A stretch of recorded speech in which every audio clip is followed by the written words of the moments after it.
Pakistan medical commission के MD cat इम्तिहान में करप्शन साबित हो गई।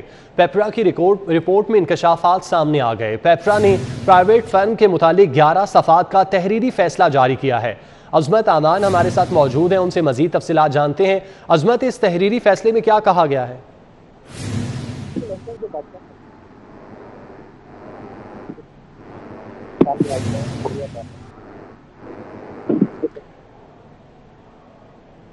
अजमत से हम रब्ता करने की कोशिश कर रहे हैं। आपको बताते चलें कि पेपरा ने प्राइवेट फर्म के मुतालिक 11 सफ़ात का तहरीरी फैसला जारी किया है। पेपरा ने इम्तिहानात के लिए SAOR को दिए गए ठेके को गैर कानूनी करार दिया, जबकि पेपरा ने एमडी कैट इम्तिहान के ठेके को पेपरा रूल्स की खिलाफ वर्जी करार दिया। इम्तिहानात के ठेके के लिए 14 कंपनियों ने PMC को दरख्वास्त दी थी। तहरीरी फैसले में ये लिखा गया है, जबकि मजीद कहा गया PMC के खिलाफ कानून SAOR को ठेका दिया गया। खिलाफ कानून ये ठेका दिया गया था। पाकिस्तान मेडिकल कमीशन के MD कैट इम्तिहान में करप्शन साबित हो गई। पेपरा की रिपोर्ट में इंकशाफात सामने आ गए। पेपरा ने प्राइवेट फर्म के मुतालिक 11 सफ़ात का तहरीरी फैसला जारी किया है। पेपरा ने इम्तिहानात के लिए SAOR को दिए गए ठेके को गैर कानूनी करार दिया। इसी हवाले से बात करते हैं। सदर PMA Punjab colonel doctor Shabbir हमारे साथ मौजूद हैं। कर्नल साहब, बहुत शुक्रिया वक्त देने के लिए। पाकिस्तान मेडिकल कमीशन के इम्तिहानात हैं जिनमें करप्शन साबित हुई है और रिपोर्ट सामने आई है, क्या कहेंगे इस पर आप? थैंक यू वेरी मच अजमत, आपने मुझे लाइन पे लिया।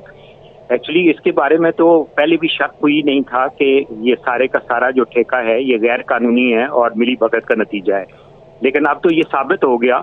और पेपरा ने अपनी डिसीजन के अंदर ये कहा कि ये जो शोर मचा रहे हैं कि जी स्टूडेंट से फीस जो हमने ली ये पब्लिक का फंड नहीं है, और जो उन्होंने ठेका टेप्स कंपनी के साथ किया वो गैर कानूनी ठेका है, ये पेपरा ने अब कह दिया। अब हमारा ये मुतालबा है कि आप देखेंगे अरबों की करप्शन हुई है।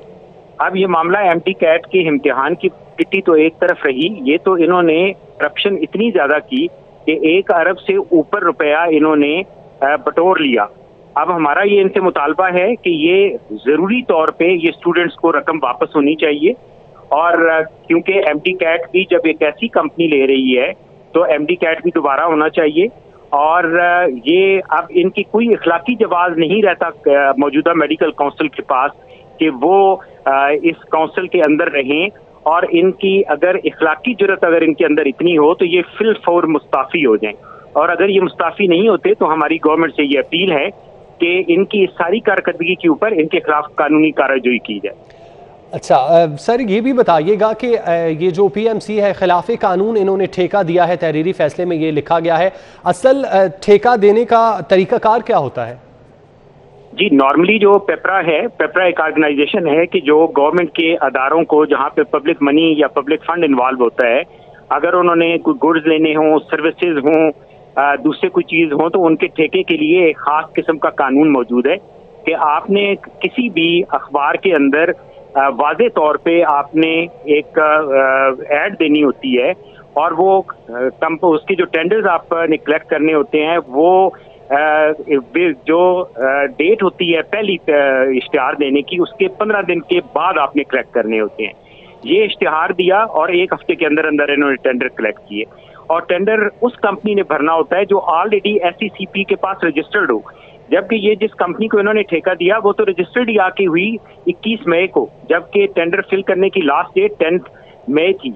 इन्होंने अपनी वेबसाइट के ऊपर खुद से ही सिर्फ तारीख चेंज कर दी, ना उन्होंने उसका कोई इश्तिहार दोबारा दिया, ना अखबार में दिया, ना उन्होंने कोई अपने गैर कानूनी तौर पे, जो कि मेरा ख्याल ये है, ये अज्यूम किया जाता है कि इन्होंने बाद में जब अखबारों में आना शुरू हुआ तो उन्होंने सिर्फ आखिर में तारीख डाल दी। ये भी इसका फोरेंसिक होना चाहिए, क्योंकि मुझे याद पड़ता है कि जब शुरू में पहले दिन अखबार में आया था, लेकिन आई मे भी वो बंदा उस वक्त नहीं देख रहा होता कि उस वक्त कोई तारीख आगे नहीं लिखी हुई थी, लेकिन बाद में इन्होंने खुद से तारीख डाल दी। फिर उसके बाद इन्होंने बगैर उसको बताए उन्होंने टेप्स कंपनी के साथ एक जॉइंट वेंचर कर दिया, और उसके बाद इन्होंने एक स्पेशल पर्पज व्हीकल बना ली जो कि बिल्कुल ही गैर कानूनी है। और SECP ने भी अपने फैसले में, जो हमने मेडिकल जो एसोसिएशन है, इसने इस्लामाबाद हाई कोर्ट में मुकदमा किया हुआ है, और जो SECP ने कमेंट्स दिए उसके अंदर उन्होंने स्पेशली इसके अंदर वो मेंशन किया, और अभी पेपरा ने भी उसकी कोटेशन बीच में दी है कि ये कंपनी जो टेप्स है ये रजिस्टर्ड नहीं थी और ये कोई बिजनेस नहीं कर सकती। उसकी आप पूरी अगर आप देखें तो उसके अंदर वो वर्डिंग मौजूद है। अगर आप कहें तो मैं उसको दोबारा आपको पढ़ के भी सुना सकता हूँ। जी सर, बहुत शुक्रिया, आप हमारे साथ मौजूद रहिएगा। अजमत आदान ने हमें ज्वाइन किया, उनसे इस मामले पर तफसीलात जानते हैं। अजमत, तहरीरी फैसले में मजीद क्या कहा गया है? हाँ जी बिल्कुल, वैसे अभी जो कर्नल अवैध है उन्होंने बड़ा तफसीली इस फैसले के बारे में बताया है। इसमें देखिए सबसे बड़ा जो पैमला ने जो उनसे सवालात उठाए हैं उसमें फैसले में यही कहा गया कि एक कंपनी जो एमडी-कैट इम्तिहानात को ठेके देने की आखिरी तारीख 5 मई थी, किस तरह ऐसी कंपनी को ठेका दे दिया गया जो 21 मई को रजिस्टर्ड होती है। इसके अलावा उन्होंने यही कहा कि एमडी इम्तिहानात में 1,75,000 तलबा ने जो इसमें है हिस्सा लिया और एमडी-कैट इम्तिहानात के दौरान मज़कूरा जो कंपनी है उसका सिस्टम है वो काम करना छोड़ देता है, जिससे तलबा को शदीद जो मसले हैं वो पेश आते हैं। यहाँ पर सवालात ऐसे ये उठते हैं कि 14 कंपनियों को छोड़कर सिर्फ एसओआर को ठेका क्यों दिया गया और पीएमसी ने एमडी-कैट इम्तिहानात का ठेका देते हुए कंपनी की जो अहलियत है उसको क्यों नहीं देखा गया। इसके साथ साथ पीएमसी ने निजी कंपनी सोर को 10 साल का ठेका कैसे दे दिया। इसके साथ आपको पता है कि एमडी-कैट इम्तिहानात के खिलाफ मेडिकल के जो हजारों तलबा हैं वो शहर लाहौर की, उसके अलावा जो दिग्गज पाकिस्तान के इलाकों में सड़कों पर एहतजाज कर रहे हैं। जो मेडिकल के तलबा के एहतजाज के बाद पाकिस्तान मेडिकल कमीशन ने तलबा को इजाफी नंबर देकर पास करने की कोशिश भी की है। तो आज का जो पैमरा का फैसला, इस सब जो चीजें हैं वो सामने आ गई हैं। जी ठीक है अजमत, आपका बहुत शुक्रिया। और इसी मामले पर सदर PMA कर्नल डॉक्टर शब्बीर हमारे साथ मौजूद थे। सर, आपका बहुत शुक्रिया।